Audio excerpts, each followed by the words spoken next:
આજે આપણે માનવ શરીરના એક અત્યંત મહત્વપૂર્ણ તંત્ર વિશે જાણીએ પાચનતંત્ર. પાચનતંત્રનું મુખ્ય કાર્ય છે ખોરાકને પચાવીને શરીરને ઊર્જા અને પોષણ પૂરું પાડવું.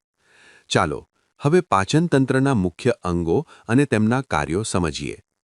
સૌપ્રથમ મોઢું. મોઢામાં ખોરાક ચાવવાથી ખોરાક નાના નાના કણોમાં રૂપાંતરિત થાય છે અને યાંત્રિક પાચન કહે છે. લાળરસમાં રહેલો ઉત્સેચક એમાઇલેઝ સ્ટાર્ચના જટિલ અણુને શર્કરામાં રૂપાંતરિત કરે છે.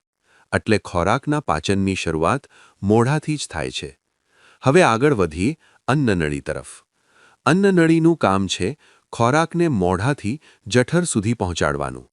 અન્નનળીમાં પાચન થતું નથી, માત્ર ખોરાક આગળ ધકેલાય છે. હવે આવે છે જઠર. જઠરમાં હાઇડ્રોક્લોરિક એસિડ જીવાણુઓનો નાશ કરે છે. પેપ્સિન ઉત્સેચક પ્રોટીનનું પાચન કરે છે. અહીં ખોરાક અર્ધપ્રવાહી જેવા સ્વરૂપમાં ફેરવાય છે. હવે વાત કરીએ નાના આંતરડાની. નાના આંતરડામાં કાર્બોદિત, પ્રોટીન અને ચરબીનું પૂર્ણ પાચન થાય છે. પાચિત પોષક તત્વોનું લોહીમાં શોષણ અહીં થાય છે. પુખ્ત મનુષ્યમાં નાના આંતરડાની લંબાઈ લગભગ 6.5 મીટર જેટલી હોય છે. અંતમાં આવે છે મોટું આંતરડું. મોટું આંતરડું અપાચિત ખોરાકમાંથી પાણી અને ક્ષારનું શોષણ કરે છે.